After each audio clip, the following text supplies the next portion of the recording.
नमस्कार सभी को। भगवान आप सभी को खुश रखे, स्वस्थ रखे। ये ऐसा समय है जहां हम अपने समय का सदुपयोग कर सकते हैं अच्छे तरीके से, क्योंकि बाहर का कोई काम नहीं होता तो ज़्यादा से ज़्यादा टाइम अपनी पढ़ाई को दे सकते हैं। जैसा कि आपको पहले भी जानकारी होगी और नाम लिख भी रखा है कि इस पर हम फिजिक्स से रिलेटेड जो मैटर है वो मैं कवर करवाऊँगा आप लोगों को। तो बिल्कुल बेसिक से हम लेके चलेंगे, धीरे धीरे हम उस चीज़ को बिल्ड करते जाएंगे। तो सबसे पहले मैं आप लोगों को सिलेबस बता देता हूँ, कौन कौन से टॉपिक हम किस किस क्रम में करेंगे, उसके बाद की बातचीत हम आगे रखेंगे। तो जो पहला टॉपिक है वो हम करेंगे यांत्रिकी से रिलेटेड। यांत्रिकी, इसमें 3 अलग अलग टॉपिक को हम डिवाइड करके पढ़ेंगे।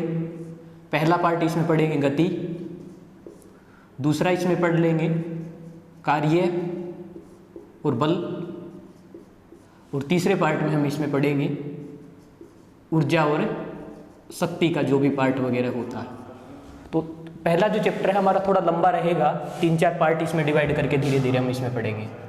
नेक्स्ट जो पार्ट पढ़ेंगे हम पढ़ेंगे गुरुत्वाकर्षण। गुरुत्वाकर्षण बाद का टॉपिक हम पढ़ेंगे प्रकाश। आप लिखते जाएं, अगर देखना चाहता है तो साथ के साथ, देखना चाहते हो तो साथ के साथ। इसके बाद हम पढ़ेंगे तरंग। फिर 5 नंबर जो चैप्टर है तरंग के बाद हम पढ़ लेंगे ऊष्मा। 6 नंबर ऊष्मा के बाद हम पढ़ लेंगे विद्युत और चुंबक। विद्युत और चुंबक 7 नंबर जो हम पढ़ेंगे विद्युत और चुंबक के बाद वो द्रव का पार्ट, फ्लूइड मैकेनिक्स जो होगी वो पढ़ेंगे। 8 नंबर जो पार्ट आएगा वो हम पढ़ लेंगे इसमें जाके इकाई और विमा। इकाई और विमा 9 नंबर का जो पार्ट है वो हम देख लेंगे इसमें जाके इकाई और विमा के बाद कुछ जो खोज पूछी जाती है, किसने की है, वैज्ञानिकों के नाम जो वगैरह होते हैं, तो वो चीज़ हम इसमें देखेंगे। और 10 नंबर जो है वो मॉडर्न फिजिक्स, आधुनिक भौतिकी। ये मुख्य हमारे जो चैप्टर हैं उसमें कवर करने हैं। इनके अलावा इसमें टॉपिक ऐड होते जाएंगे। ये मेन टॉपिक है, इसमें धीरे धीरे जो मॉडर्न फिजिक्स में हमें अलग अलग पार्ट पढ़ने हैं वो सारी चीज़ें देखनी है। तो हम स्टेप टू स्टेप चलते जाएंगे, ये सारे टॉपिक हम कवर करेंगे। और इसकी सबसे अच्छी बात ये रहेगी कि हर एग्जाम में क्या होता है, इनमें से सारे टॉपिक नहीं जोड़े जाते हैं। किसी में 4 जोड़ दिए जाते हैं, किसी में इसमें 3 उठा के जोड़ दिए जाते हैं, लेकिन यहाँ हम स्टेप टू स्टेप सारे के सारे पॉइंट पढ़ेंगे तो अच्छा भी रहेगा हमारे लिए। दूसरी चीज़ इसमें ध्यान ये रखनी है, पहला दिन है हमारा तो हम स्टार्ट कर रहे हैं। मैं बता देता हूँ कि जैसे जैसे हम पढ़ेंगे टॉपिक, आप लोगों को साथ के साथ काम ये करना है कि समझते जाना है और नोट्स बनाने हैं अपने हाथ से। तो उससे क्या होगा, मैटर आपसे अच्छा क्लियर होगा।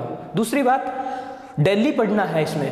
भाई ये नहीं कि एक दिन पढ़ दिया दूसरे दिन छोड़ दिया, तो ये इसमें दिक्कत आती चली जाएगी, क्योंकि चीज़ें एक दूसरे से कनेक्ट होती चली जाएंगी लगातार। तो एक पॉइंट रह जाएगा तो दूसरा फिर समझ में नहीं आएगा। अब मैं आप लोगों को यहाँ जो थ्योरी रहेगी वो पूरी कवर करवाऊंगा, जितनी थ्योरी होगी वो पूरी कवर करवा दूंगा। थ्योरी आपको कहीं से एक्स्ट्रा पढ़ने की आवश्यकता नहीं है, लेकिन बिना प्रैक्टिस के आप लोगों को पता है फिजिक्स में कुछ नहीं होना।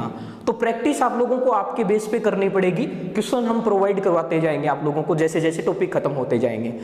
दूसरी बात, जो भी मैं वर्ड लिखूंगा बोर्ड पर, आपको उसकी एकदम क्लियर परिभाषा याद ना हो तो भी काम चलेगा, लेकिन उसका मीनिंग आप लोगों को पता होना चाहिए भी इसका अर्थ क्या है, जितने वर्ड हैं। तो अगर आप लोगों ने केवल इतना काम कर लिया ना कि जो वर्ड लिखा है उसका अर्थ आपको अच्छे से आता है कि इसका मीनिंग क्या है, तो कोई दिक्कत नहीं आएगी। ठीक है, तो चलो हम स्टार्ट करते हैं पहले ही पार्ट से। और पहला पार्ट हम यांत्रिकी का देखेंगे, मैकेनिक्स का जो पार्ट होगा वो। अब देखें मैं बिल्कुल बेस से स्टार्ट कर रहा हूं। तो सबसे पहले हम 2 चीजें देखते हैं चैप्टर स्टार्ट करने से पहले। पहला पॉइंट है उसमें सदिश राशि, और दूसरा पॉइंट हम देखेंगे इसमें अदिश राशि। अदिश राशि और पहला जो पार्ट रहेगा मैकेनिक्स का, इसमें से एक क्वेश्चन जो बनता है ज़्यादातर मैथ में भी डाला जाता है, जैसे कार्य है ऊर्जा वगैरह उसमें होता है ना, स्पीड और वो वाला चैप्टर, तो उसमें ऐड कर दिया जाता है। तो देखो सबसे पहले सदिश राशि, तो जैसे ही सदिश राशि लिखती है सबसे पहले यही आंसर आते हैं कि सदिश राशि जो होती है उसमें दिशा होती है। दिशा के साथ दूसरा पॉइंट हम बता देते हैं कि इसमें संख्यात्मक मान भी होता है, संख्यात्मक मान। तो सदिश राशि क्या कि ऐसी राशि जिसमें दिशा भी होती है, उसके अलावा उसका संख्यात्मक मान भी होता है, न्यूमेरिकल वैल्यू भी होती है। अदिश राशि में क्या हो जाएगा, दिशा नहीं होगी लेकिन न्यूमेरिकल वैल्यू तो होगी। अब केवल इतना सा पार्ट है वो थोड़ा सा अधूरा, हम इसमें एक पॉइंट और ऐड करेंगे ताकि सदिश राशि की परिभाषा में कभी कोई दिक्कत ना आए वापस। देखो कैसे, जैसे मैं आगे एक एग्जांपल लेके समझाऊंगा इसका। सदिश राशि के अंदर दिशा भी होती है, संख्यात्मक मान भी होता है, लेकिन इसके बावजूद भी कई राशियां ऐसी हो जाएंगी जो सदिश राशि नहीं होती है। इसके लिए हमें इसकी परफेक्ट परिभाषा याद रखनी है कि दिशा होगी, संख्यात्मक मान होगा, और संख्यात्मक मान के साथ साथ वो राशि सदिश नियमों का पालन भी करनी चाहिए, सदिश नियमों का पालन भी करना चाहिए। अब सदिश नियम कौन कौन से होंगे, मैं एक दो लिख लेता हूं। सदिशों का योग नियम आ जाएगा, जैसे दूसरा सदिशों का गुणन नियम अभी आ जाएगा। इसके अलावा हम पढ़ते हैं त्रिभुज नियम, या नेक्स्ट पार्ट देखें तो चतुर्भुज नियम, ये सारी आ जाएंगे। तो अब अगर हमें सदिश राशि की परिभाषा बोलनी है तो क्या होगी, तो पॉइंट टू पॉइंट इन चीजों को याद रखना है। ऐसे जरूरी नहीं कि हमें याद हो कि वह जिसमें संख्यात्मक मान हो, दिशा हो, ये हो, लेकिन ये पॉइंट अलग अलग क्लियर होने चाहिए। सदिश राशि का मतलब उस राशि की कोई दिशा फिक्स होनी चाहिए, संख्यात्मक मान, उसकी न्यूमेरिकल वैल्यू भी होनी चाहिए, इसके साथ साथ वो सदिश नियमों का पालन भी करना चाहिए। वो राशि जो रहेगी सदिश नियमों का पालन, योग नियम है, गुणन नियम है इनमें। जबकि अदिश राशि जो होगी वो उसमें क्या रहेगा, केवल और केवल उस राशि का संख्यात्मक मान रहेगा। अब मैं यहाँ एक एग्जांपल ले रहा हूँ कि ये नियम कैसे होंगे। देखो नॉर्मल जो हम लिखते हैं, जैसे ये लिख लिया 2 + 3, तो इसको हम किसके बराबर कर लेंगे, 5 के बराबर। ये हमारा बीजगणितीय योग होता है या अदिश योग होता है।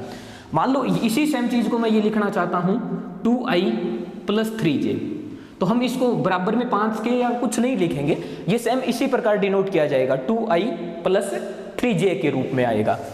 तो इतना सा पार्ट जो है सदिश का मैं यहाँ बता रहा हूँ क्योंकि जरूरी हमारे लिए काम आएगा। बाकी जो भी सदिश का पार्ट रहेगा वो बिल्कुल लास्ट में जब इकाई और विमा चैप्टर वाला कर रहे होंगे तब कर रहे होंगे। तो मैं एक बार इसको रिपीट कर रहा हूँ, जिसको लिखना है वो साथ के साथ लिखते चले जाएं। क्या हो जाएगा, सदिश राशि की परिभाषा क्या हो जाएगी, वो राशि जिसको प्रदर्शित करने के लिए हमें दिशा की आवश्यकता होती है तथा उसका संख्यात्मक मान भी होना चाहिए। इसके अलावा वो सदिश नियमों का पालन भी करनी चाहिए। अदिश राशियों में ऐसा केवल संख्यात्मक मान हमारे लिए जरूरी है। अब देखो अब सदिश राशियों के उदाहरण की बात की जाए, एग्जाम्पल की बात की जाए, तो विस्थापन हो जाएगा। विस्थापन के अलावा वेग सदिश राशि होती है, त्वरण सदिश राशि होती है, और बहुत सारी राशियां, हमें इनको रटना नहीं है, याद नहीं करना कि ये कौन सी होती है कौन सी नहीं। जैसे जैसे चैप्टर पढ़ते जाएंगे सबकी सब चीजें हमारे साथ काम आती चली जाएगी। मैं स्पेशल बात कर रहा हूं एक धारा से रिलेटेड। धारा सदिश राशि है या अदिश राशि है। देखो धारा जैसे मैं लिखना चाहूं तो ये लिख लेते हैं 2 एम्पियर। ये धारा का जो मात्रक होता है वो एम्पियर होता है, तो मैं 2 एम्पियर लिख रहा हूं। तो 2 क्या है, इसका संख्यात्मक मान है। अब धारा की दिशा फिक्स होती है ना, जैसे स्विच जो होता है उससे पंखे की तरफ या जो भी इंस्ट्रूमेंट हमें यूज करना होता है तो धारा स्विच से वही जाती है, तो या प्लस से माइनस अगर हम बोलना चाहें तो धारा की दिशा भी फिक्स है। तो अगर केवल इतनी परिभाषा हमें पता होती कि ऐसी राशि जिसका संख्यात्मक मान भी हो और दिशा भी होती, इस आधार पर तो हम धारा को क्या बोलते, सदिश राशि बोलते। लेकिन धारा क्या होती है, अदिश राशि होती है। इस एग्जाम्पल को याद रखना है क्योंकि जो हम नॉर्मल पढ़ेंगे उनमें सबसे अलग यही हमें प्रदर्शित होगा। तो धारा कौन सी राशि होती है? अदिश राशि होती है। जैसे इसका संख्यात्मक मान भी होता है, दिशा भी होती है, लेकिन ये सदिश नियमों का पालन नहीं करती है। जैसे एग्जाम्पल के देखें हम लोग, तो ये पॉइंट है, यहाँ से 2 एम्पियर धारा आ रही है, 2 एम्पियर धारा यहाँ आ रही है, 3 एम्पियर यहाँ से आ रही है, तो ये सदिश नियमों के अकॉर्डिंग ऐड नहीं होगी। जैसे बीजगणितीय योग जो हमारा होता है उसी के अनुसार होती चली जाएगी। तो ये नॉर्मल सी परिभाषा है, बिल्कुल बेस इसमें देखना है। अब हम अपना टॉपिक स्टार्ट करते हैं, यांत्रिकी, मैकेनिक्स, और पहला पार्ट उसमें हम पढ़ेंगे गति। देखो गति, सबसे पहला पार्ट गति है क्या और कैसे कैसे हम स्टेप टू स्टेप इसमें आगे बढ़ेंगे वो चीज। तो सबसे पहले इसकी अगर परिभाषा लिखें तो गति क्या होगी? वस्तु की स्थिति में परिवर्तन, वस्तु की स्थिति में परिवर्तन, वस्तु की स्थिति में परिवर्तन। वस्तु हमें पता है, परिवर्तन चेंज जो आएगा वो हमें पता है। यहां समझने वाली बात जो हमारे लिए सिर्फ रहेगी वो ये कि हम इस स्थिति को किस प्रकार प्रदर्शित करेंगे या स्थिति क्या है, ये पॉइंट हमें समझना है। तो गति होगी वस्तु की जो पोजीशन रहेगी, स्थिति रहेगी, उसमें जो परिवर्तन आ रहा है उसी को हम क्या बोलते हैं? गति बोलते हैं। तो अब हमें इस स्थिति को समझना है, बाकी हमें सब पॉइंट हमें इसमें पता होता है। देखो ये मान लेते हैं ये एक्स एक्सिस है और ये वाई एक्सिस है। यहां कोई पॉइंट है, पीछे इसको अगर बढ़ाना चाहेंगे तो ये माइनस एक्स हो जाएगा, इसको बढ़ा लेंगे तो ये माइनस का वाई। यहां कोई पॉइंट है P, इस पॉइंट P को हम डिनोट कर रहे हैं 2,3 से, 2,3 से। तो ये मैथमेटिकल, तो इसमें देखें स्थिति क्या होगी कि ये जो पॉइंट P की जो पोजीशन आ रही है 2,3, ये हम इसकी क्या किसको प्रदर्शित कर रहे हैं? स्थिति को प्रदर्शित कर रहे हैं। भाई इसकी पोजीशन क्या होगी? इससे एक्स एक्सिस से दूरी, वाई एक्सिस से दूरियां जो नाप के हम लोग निर्देशांक लिखते हैं वही उसकी क्या होती है? स्थिति। अब अगर कोई वस्तु गति कर रही है तो उसकी स्थिति में क्या होगा? परिवर्तन होगा। तो पॉइंट मान लेते हैं उसकी पोजीशन पहले जो है 2,3 है, अगर किसी कारण उसकी स्थिति में परिवर्तन आता है, 2,3 से चेंज होके कुछ भी होता है, मान लेते हैं यहाँ कोई भी मान अलग से लिख लेते हैं x, y, तो ये परिवर्तन आ रहा है उसमें, तो ये जो परिवर्तन आएगा इसी को हम क्या बोलेंगे? गति बोलेंगे। अब देखो हम जैसे जैसे हम इसमें आगे बढ़ते जाएंगे दिशा हमारे लिए इंपॉर्टेंट होती जाएगी, कौन सी दिशा में किस प्रकार, कौन सी में किस प्रकार। अब मैं ये क्लियर कर देता हूं कि हम कोई भी दिशा ले लें कोई फर्क नहीं पड़ेगा। अगर मैं इस चीज को -y लेता हूं तब भी कोई दिक्कत नहीं है। जैसे इसको माइनस ले लिया ऊपर की तरफ और इसको प्लस ले लिया तो स्थिति से कोई फर्क नहीं पड़ेगा, मान जो भी आ रहा होगा वो सही आ रहा होगा हमारे अकॉर्डिंग। लेकिन हम पढ़ते कैसे हैं? ये +x होता है, ये +y होता है, ये -y होता है, ये -x होता है। हम जो स्टैंडर्ड वैल्यू है उसी को लेके चलेंगे लगातार ताकि हमें दिक्कत नहीं आए बाद में। तो इस जो भी पोजीशन हमें इस मूल बिंदु से ऊपर की तरफ दर्शानी होगी वो हम क्या लेके चलेंगे? +y के लिए। इस मूल बिंदु से आगे की तरफ जब दर्शा रहे होंगे y एक्स से तब ये भी किस में लेके चलेंगे? +x में। ये पीछे की तरफ जब जा रहे होंगे तो ये कौन सी लेंगे हम? -x। और इससे जब नीचे की तरफ लेंगे तो नीचे की तरफ क्या आ जाएगा? माइनस का y। तो ये ध्यान रखना है, हम ये स्टैंडर्ड मान के चलेंगे भाई। ये प्लस होगा आगे की तरफ, पीछे की तरफ माइनस, ऊपर की तरफ प्लस, नीचे की तरफ माइनस में आएंगे। चलो तो गति में कोई दिक्कत नहीं होगी। गति क्या होगी? वस्तु की जो स्थिति में परिवर्तन आ रहा होगा उसी को हम क्या बोल देंगे? गति बोल देंगे। अब देखो इसमें टेक्निक वर्ड है हमारे पास अलग अलग, उन वर्ड को समझना जरूरी है अलग अलग आगे बढ़ने से पहले। तो मैं सबसे पहले पॉइंट पे आ रहा हूं, दूरी जो होगी इसके बारे में हमें समझना है। दूसरा जो पॉइंट होगा वो हम विस्थापन लेके चलेंगे, ठीक है। हम कंपैरिजन में पढ़ेंगे दूरी क्या होगी, विस्थापन क्या होगी, इसी प्रकार हम कंपैरिजन में आगे बढ़ते जाएंगे। वेग क्या होगा, चाल क्या होगी, त्वरण, आगे जो भी चीजें आएंगी इन सबको हमें समझना है। देखो दूरी जो होगी उसको हम लिखेंगे स्मॉल x से। हर बार मैं धीरे धीरे यही लिखता चला जाऊंगा, बार बार दूरी नहीं लिखूंगा, सिर्फ क्या लिखेंगे? स्मॉल x के रूप में लिखेंगे, वहां समझना है हमें दूरी। और विस्थापन को हम किससे लिख देंगे? एस से लिख लेते हैं और इसके ऊपर साइन वेक्टर का दर्शा देंगे। ये वर्ड हम धीरे धीरे यूज करते जाएंगे। अब देखो दूरी, मैं एक एग्जाम्पल के थ्रू इस चीज़ को समझाने की कोशिश कर रहा हूँ। जैसे हम मान लेते हैं ये हमारी कोचिंग है, ये कोचिंग है और ये किसी अपने दोस्त का घर है।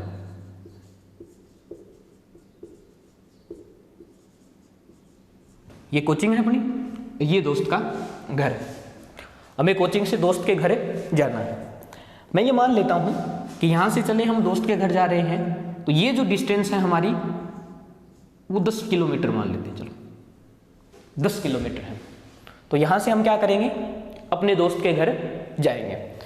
अब सदिश, ये जो राशि है दूरी तो क्या होगी अदिश, और विस्थापन क्या होगा सदिश राशि के रूप में लेके चलेंगे। अब मैं दोनों कैलकुलेट करता जाऊंगा, यहाँ अलग अलग उन चीज़ों को हमें समझना है कि हम कैसे कैसे लिखेंगे। यहाँ मैंने x लिख लिया और यहाँ मैंने क्या लिख लिया s लिख लिया। दोनों नीचे लिखते जाएंगे, पहली पोजीशन में क्या हो रहा है, दूसरी पोजीशन में क्या आएगा, तीसरी पोजीशन में क्या आएगा। जैसे ही इस एग्जाम्पल को कंप्लीट करेंगे हमें दोनों की परिभाषा क्या हो जाएगी, क्लियर हो जाएगी भी दूरी क्या है और विस्थापन क्या है। देखो कोचिंग से हम कहाँ जा रहे हैं, दोस्त के घर जा रहे हैं, ये हमारी पहली पोजीशन है। तो यहाँ से देखें, यहाँ से चल के हम दोस्त के घर जा रहे हैं, तो कितनी डिस्टेंस हम तय कर रहे हैं, दूरी कितनी जा रहे हैं 10। यही काम यहाँ भी है सेम, यहाँ भी हम कितनी दूरी जा रहे हैं 10 जा रहे हैं। लेकिन मैंने अभी बताया कि दूरी जो होगी अदिश राशि है, तो इसके साथ कोई दिक्कत नहीं, जो न्यूमेरिकल वैल्यू है वही रखनी है हमें। विस्थापन सदिश राशि है तो इसको हम दिशा के साथ रखेंगे। तो अभी हमने देखा था कि ये पॉइंट हमारा मान लेते हैं कि सेंटर है, सेंटर से अगर आगे जा रहे हैं तो हम इसको क्या मान लेंगे +10 मान लेंगे। अब इस +10 का मतलब क्या हो गया, हम इस पॉइंट से आगे की तरफ जा रहे हैं, विस्थापन इस चीज को प्रदर्शित कर देगा। चलिए दूसरी पोजीशन के बारे में अगर हम बात करना चाहें, तो यहाँ से हम कोचिंग से दोस्त के घर गए, दोस्त के घर कुत्ता था, कुत्ते ने डरा दिया तो वापस भागे। यहाँ से वापस भागेंगे तो क्या होगा, इस पोजीशन से हम वहाँ कहाँ आएंगे, वापस कोचिंग तक आएंगे। ये हमारी दूसरी पोजीशन है। क्या पहले पार्ट में हम कहाँ से कहाँ तक गए, दोस्त के घर तक, वहाँ से वापस कोचिंग तक आ रहे हैं। तो हम दूरी देखो 10 हम गए और 10 ही हम क्या कर रहे हैं, वापस आ रहे हैं। तो ये तो अदिश राशि है, संख्यात्मक मान है, इसमें डायरेक्ट जुड़ेगा। तो पहले हम 10 गए थे और 10 ही वापस आ रहे हैं, तो टोटल मान कितना हो जाएगा 20 हो जाएगा। यहाँ देखें 10 हम आगे की तरफ गए थे तो हम लोगों ने कितना लिख लिया +10। अब पीछे की तरफ हम आ रहे हैं, सदिश राशि है तो पीछे की तरफ आने के लिए हम कितना लिखेंगे -10 लिखेंगे। तो ये वैल्यू +10 थी, ये वैल्यू कितनी आ गई 0। अब यहाँ से परिवर्तन आ गया दोनों में, यहाँ दोनों चीजें सेम थी, यहाँ दोनों में परिवर्तन आ गया, ये प्लस और प्लस दोनों 20 हो गए और ये दोनों घट के कहाँ आ गए, हम लोग 0 पर आ गए। अब यहाँ कोचिंग तो हम रुकेंगे नहीं, अब हम क्या करेंगे, कोचिंग से हम अपने घर जाएंगे, अपने घर जाएंगे। और यही सेम पोजीशन हम मान लेते हैं कि अपना घर भी कोचिंग से कितना है 10 किलोमीटर ही दूर है। तो कोचिंग तक आ गए। दूसरी पोजीशन में, तीसरी पोजीशन में देखो, तीसरी पोजीशन में क्या होगा, कोचिंग से हम अपने घर जा रहे हैं। तो दूरी में तो कोई दिक्कत ही नहीं है, जितना जा रहे हैं टोटल को ऐड करते जाओ बस। 10 आगे गए थे, 10 वापस आ गए और 10 और पीछे चले गए, तो 10 + 10 + 10 कितना आ गया 30 आ गया। लेकिन यहां देखें तीसरी पोजीशन में, यहां तक हम कितना आ चुके थे 0 आ गए हैं। 0 के बाद अगर हम पीछे बढ़े तो हम अभी भी तो पीछे जा रहे हैं ना, पीछे जा रहे हैं तो ये साइन अभी भी किसका रहेगा, माइनस का रहेगा। पहले हमारे पास 0 था, अब भी हम पीछे जा रहे हैं तो -10 लिखेंगे, तो ये आंसर कितना आ जाएगा -10 आ जाएगा। कोई दिक्कत है यहाँ तक कि हम कोचिंग से दोस्त के घर गए, आगे बढ़े तो +10 लिखा, वापस आए तो विस्थापन के लिए -10 लिखा, लेकिन दूरी तो क्या है अदिश राशि, तो हम जोड़ते चले जाएंगे। यही काम हम लोग तीसरे में कर रहे हैं। अब देखो यहां से जो चीज आएगी, पहली तो मैं इसकी परिभाषा निकालूंगा और फिर इन तीनों पॉइंटों से एक चीज अलग से भी देखेंगे। देखो दूरी क्या होगी, जिसको हम x से लिखेंगे, जो भी हम तय किया गया पथ होगा, तय किया गया पथ, वो क्या होगी दूरी रहेगी। यही तो कर रहे हैं, यहाँ से आगे गए थे, पीछे आ रहे थे, तो जितना हम पथ तय कर रहे हैं उसी को हम क्या करते जा रहे हैं, काउंट करते जा रहे हैं। अब आपको ये परिभाषा कभी भी नहीं पूछी जाएगी कि दूरी की परिभाषा क्या होती है, इस प्रकार के क्वेश्चन नहीं पूछे जाएंगे। ये चीजें पूछी जा सकती हैं, इस प्रकार विस्थापन ज्ञात करो या दूरी ज्ञात करो, तो न्यूमेरिकल पॉइंट हमें इसमें पूछा जा सकता है, लेकिन केवल परिभाषा हमें क्लियर होनी चाहिए, उसका अर्थ क्या है। अब बात करें विस्थापन की, तो विस्थापन को याद रखना, विस्थापन होगा प्रारंभिक बिंदु और अंतिम बिंदु के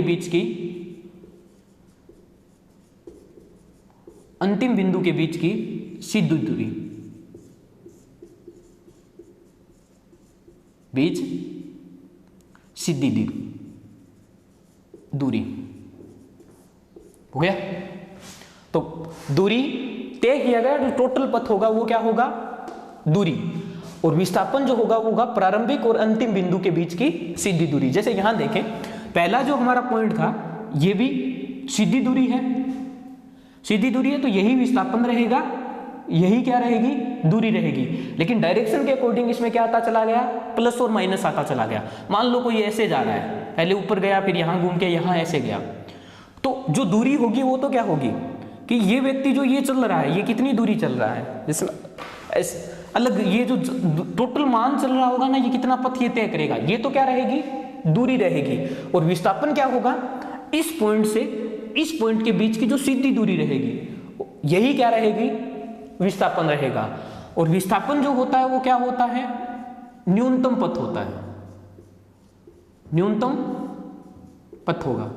तो इसमें से कुछ भी हम याद रख सकते हैं कि प्रारंभिक बिंदु और अंतिम बिंदु के बीच की सीधी दूरी होगी, वो भी विस्थापन होगा, और न्यूनतम पथ बोल दिया जाए तो वो भी क्या रहेगा, विस्थापन रहेगा। तो दोनों चीजें एक ही तरीके से हम अब देखें, परिभाषा क्लियर। यहां देखें, अब ये था 10, ये 20 और ये 30। यहां भी देखें, ये था प्लस का 10, ये 0 और ये माइनस का 10। एक चीज समझ में आई कि विस्थापन जो हमारा होगा, विस्थापन जो हमारा होगा वो विस्थापन क्या हो सकता है, प्लस भी हो सकता है, 0 भी हो सकता है और एक माइनस भी हो सकता है। तो पॉजिटिव भी आ गया, 0 भी आ गया और माइनस का भी आ गया। तो विस्थापन जो भी होगा वो प्लस, 0 और माइनस कुछ भी हो सकता है। लेकिन जो दूरी रहेगी, ये दूरी क्या रहेगी, पॉजिटिव रहेगी। 0 हम केवल उस कंडीशन में बोल सकते हैं जब वस्तु बिल्कुल स्थिर हो, स्थिर तो हुई है तब गति नहीं हुई, तो हम दूरी कहाँ कैलकुलेट करें। तो हम ये बोल सकते हैं कि दूरी जो होगी वो हमेशा क्या रहेगी, पॉजिटिव रहेगी। विस्थापन जो होगा वो कुछ भी हो सकता है, प्लस भी हो सकता है, माइनस भी हो सकता है और 0 भी हो सकता है। यहाँ तक कोई दिक्कत नहीं होगी। अब एक एग्जाम्पल और लेके हम इस चीज को समझने की कोशिश करते हैं कि भाई दूरी और विस्थापन क्या है, क्योंकि यहाँ तो हम लोगों ने सिंपल एग्जाम्पल लिया है। बिल्कुल पहला हमारा एग्जाम्पल था, तो बिल्कुल बेस से हम लोग इस चीज को लेके चल रहे हैं। दूसरा एग्जाम्पल थोड़ा बढ़िया रहेगा, फिर और बढ़िया हम लेके चलेंगे इसको। देखो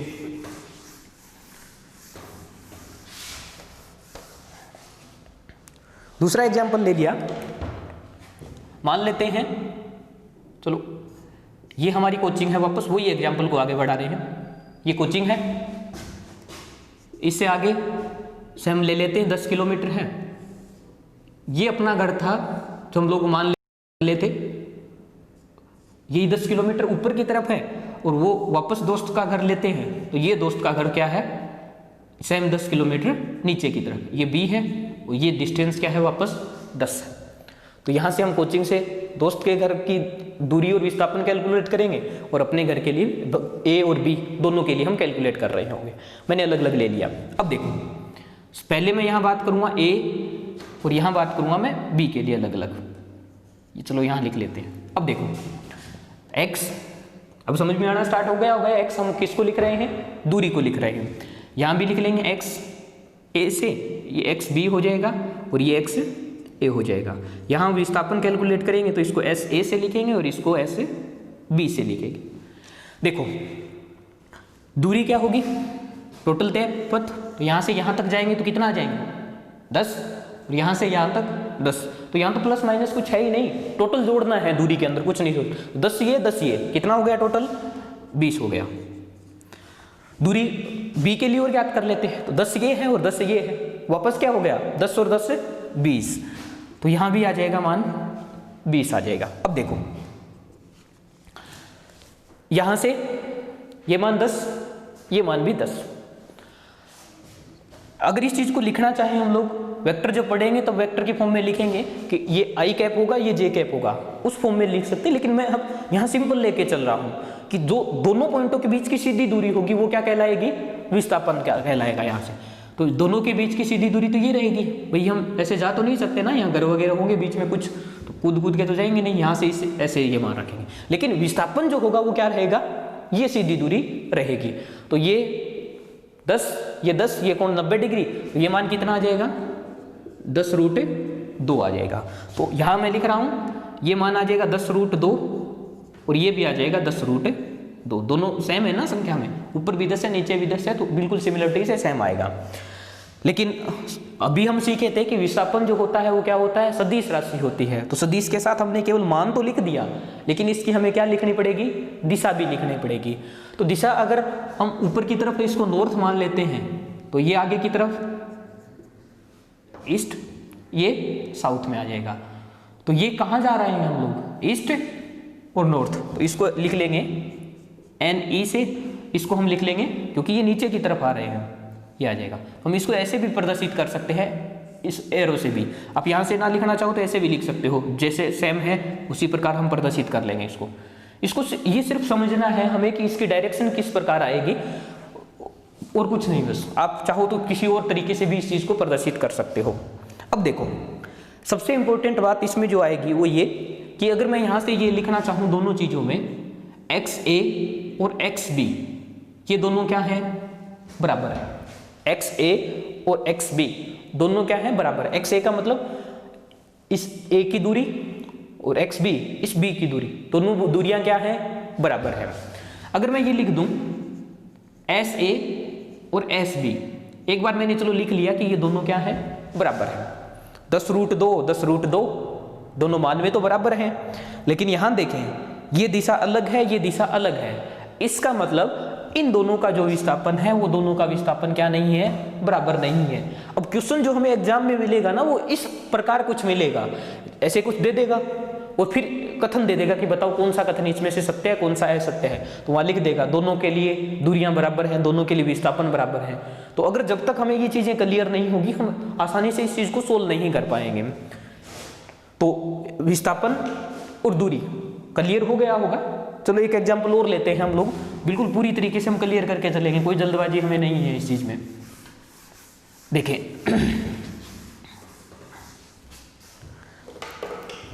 मान लेते हैं ये घड़ी है और इसमें जो ये सुई है इसकी त्रिज्या है 7। यहां 12 बजे हुए हैं या 3 बजे हैं और यहां 9 बजेंगे। तो घड़ी चल के पहले जब 3 पर आएगी तो ये हो जाएगा और ये 9 पे हो जाएगा, 3 और 9 पे आ रही है। तो हम इन दोनों केस को अलग अलग स्टडी करेंगे। पहला 12 से 3 में जब आएगी तब, और दूसरा पार्ट हम अलग से देख लेंगे इसमें 12 से 9 वाला पार्ट। दो पोजीशन है ये 12 से 9 वाला और कुछ नहीं अलग से।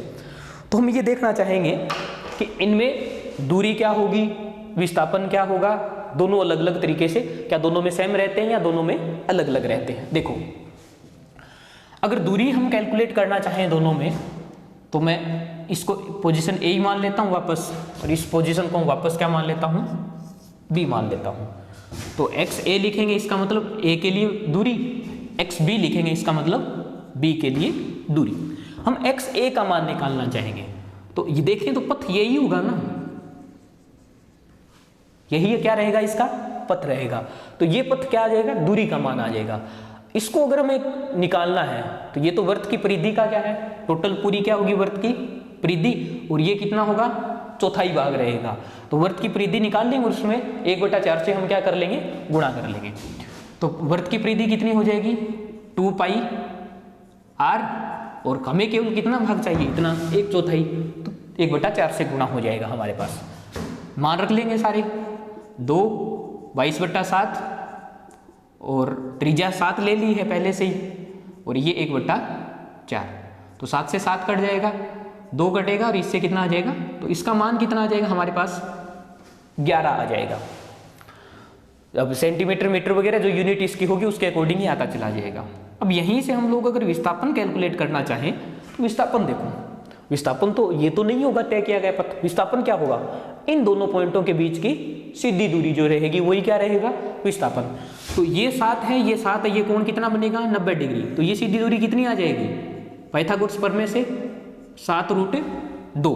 तो ये मान आ जाएगा हमारे पास 7√2। अब डायरेक्शन इसकी किस प्रकार है, जो एरो बन रहा है मैं उसी प्रकार इस चीज को प्रदर्शित कर लेता हूं।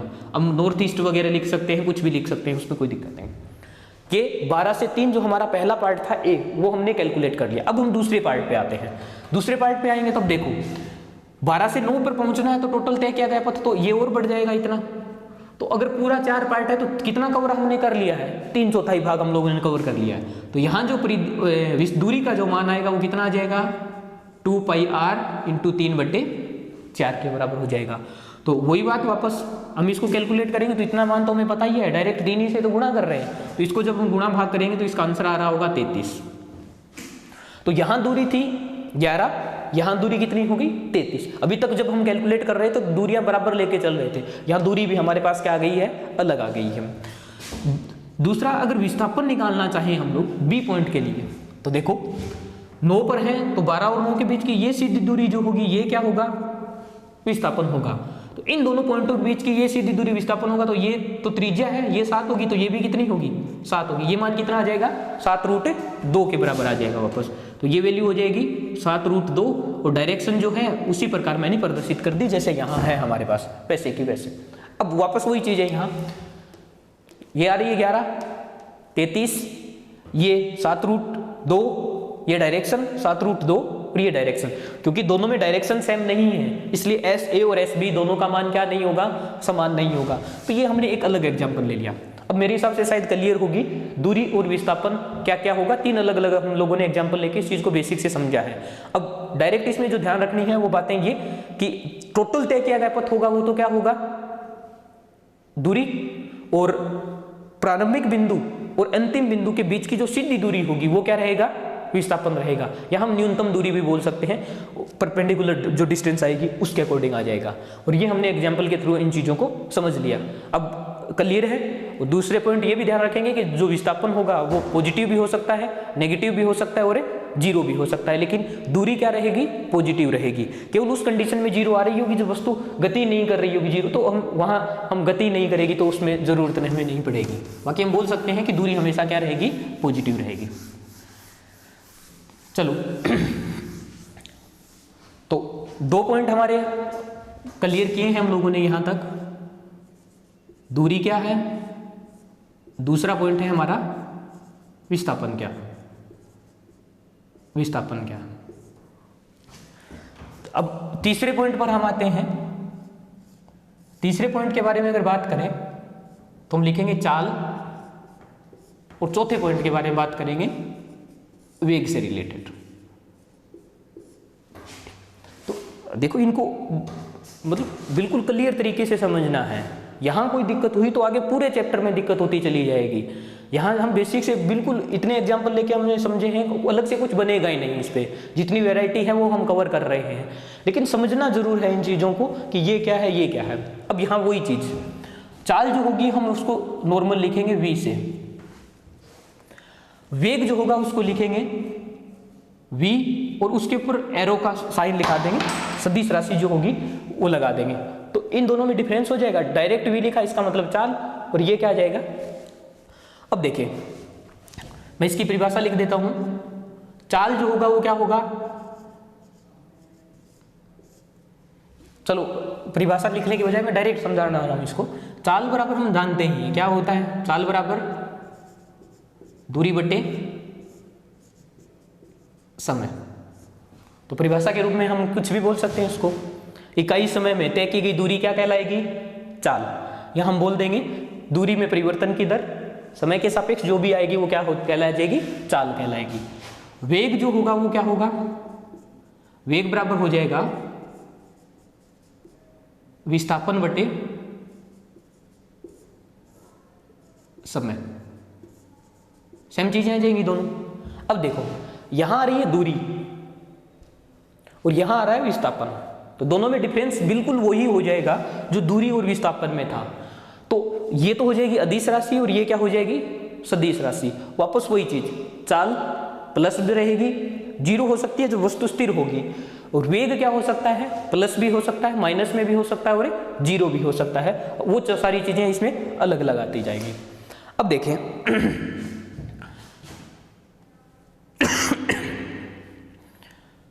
चलिए देखो, वेग और चाल दोनों में डिफरेंस जो रहेगा वो हम समझ चुके हैं कि वेग जो होगा वो सदिश राशि रहेगी, चाल जो होगा वो क्या रहेगी, अदिश राशि रहेगी। दोनों में ये डिफरेंस आएगा। अब देख ले, मान लेते हैं कोई वस्तु है, उसकी चाल स्टार्ट में यहां हमारे पास है वो 20 है, आगे जाके 30 हो गई, आगे जाके 40 ले लेते हैं। अब देखें,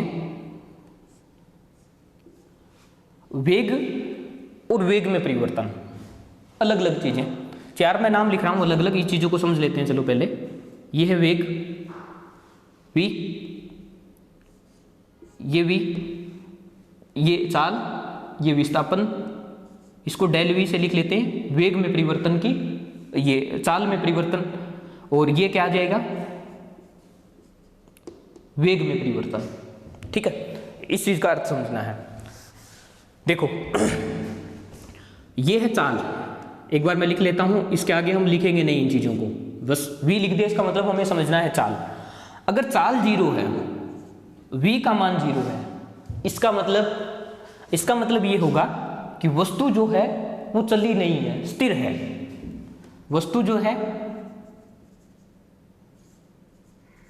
स्थिर है। अब स्थिर होने का मतलब ये नहीं कि जैसे मान लो किसी पोजीशन पर स्थित है, स्थिर होने का मतलब ये हो जाएगा कि जैसे हम कुछ ऑर्डर करते हैं ऑनलाइन और कोई व्यक्ति उस ऑर्डर को हमारे तक पहुंचाता है, तो वो क्या करता है, जिस रेस्टोरेंट से उसे लेना है वहां से लेके चलेगा, लेकिन जैसे ट्रैफिक पे आ गया वो रुक जाएगा।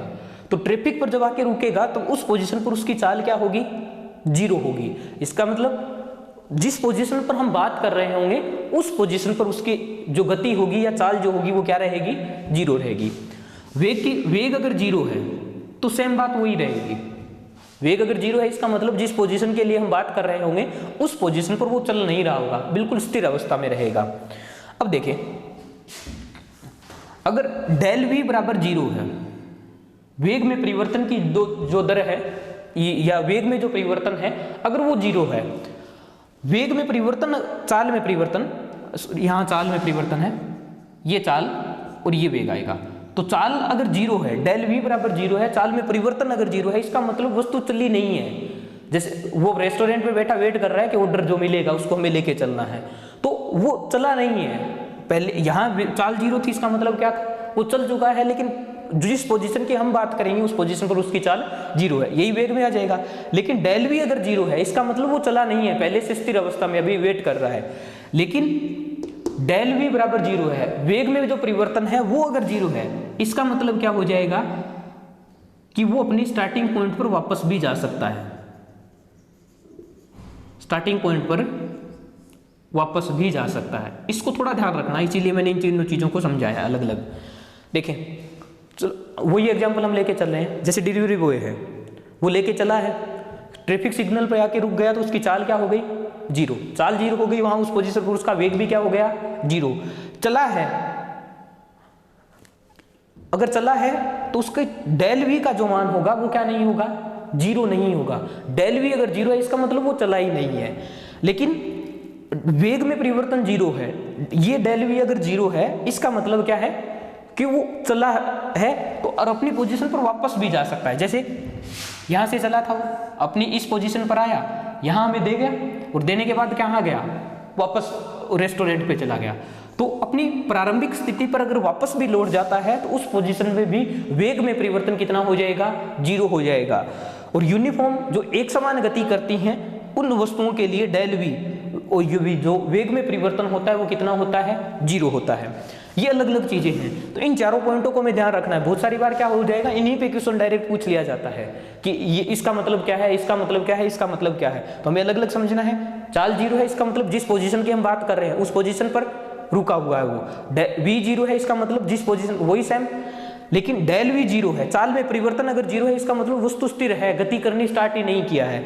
लेकिन वेग में परिवर्तन अगर 0 है इसका मतलब या तो वस्तु चली नहीं है, और यह क्या होगा कि जिस पोजीशन से चलना स्टार्ट किया था उसी पोजीशन पर वापस आ गया। यहां भी देख लेते हैं। चलो, चाल जो होगा, चाल क्या होगा, चाल का बेसिक अगर हम अर्थ समझें तो जो वस्तु है वो कितनी स्पीड से चल रही है, ये है बस, कितनी धीरे या तेज चल रही है, हम लोग इसको बोल सकते हैं कितनी तेज चल रही है। और यहां भी सेम वही चीज आ रही है, कितनी तेज चल रही होगी, लेकिन कितनी तेज और धीरे के साथ साथ इसमें क्या ऐड हो जाएगी, दिशा भी ऐड हो जाएगी। ठीक है, तो चलिए यहां तक हम इस चीज को रोकते हैं कि जो 4 पॉइंट हम लोगों ने किया है, मैं उन चीजों को वापस रिपीट कर देता हूं। सबसे पहले हम लोगों ने समझा था, चलिए मैं इसको, सबसे पहले हम लोगों ने समझा था कि सदिश राशि क्या है, अदिश राशि क्या है, उस चीज के बारे में देखा था। तो सदिश राशि क्या होगी, दिशा, संख्यात्मक मान और सदिश नियम। इसके बाद हम लोगों ने देखा है गति क्या है। तो गति क्या थी, स्थिति में परिवर्तन गति थी। बाद की बात करें हम लोग, तो हम लोगों ने ये जो इंपॉर्टेंट पार्ट पढ़े हैं वही, दूरी क्या है, विस्थापन क्या है, चाल क्या है और वेग क्या है। यहां तक हम लोगों ने चीजें कवर की। अभी तक हम इन चीजों, ग्राफ वगैरह नहीं आए हैं, समीकरण वगैरह पे नहीं आए हैं, मैं केवल इनका अर्थ समझा रहा हूं अभी। बाकी 1-2 एग्जाम्पल लेके मैं वेग और चाल को आगे और भी समझाऊंगा। उसके बाद हम त्वरण पे आएंगे, त्वरण के बाद गति के नियम, गति के समीकरण वगैरह, उन चीजों को धीरे धीरे हम इसके साथ ऐड करते जाएंगे। बाकी इनके अलावा जो इनका ग्राफ बनता है, विस्थापन का जो ग्राफ बनेगा वो कैसे बनेगा, टाइम के सापेक्ष किस प्रकार बनेगा, अन्य के सापेक्ष कैसे बनेगा, वो धीरे धीरे हम सारी चीज़ों को ऐड करते जाएंगे। यहाँ तक अगर कोई दिक्कत आ रही है तो कमेंट कर दीजिएगा, जो भी टेक्निकल टीम होगी वो हमें बता देगी, कोशिश करेंगे नेक्स्ट जो भी क्लास होगी हम उस चीज़ में हम देखने की कोशिश करेंगे। बस इस चीज़ का फ़ायदा उठाइए आप लोग, ज़्यादा से ज़्यादा देखिए इस चीज़ को, एक बार देखिए, अगर कुछ चीज़ें नहीं समझ में आ रही हैं तो वापस रिपीट करके भी इस चीज़ को देखिए, क्योंकि स्टार्ट की जो ये चीज़ें हैं वही ज़्यादा इंपॉर्टेंट रहेगी हमारे लिए। अगर ये इनमें कोई दिक्कत नहीं आए तो आगे भी इनमें दिक्कत नहीं आएगी। चलो, धन्यवाद।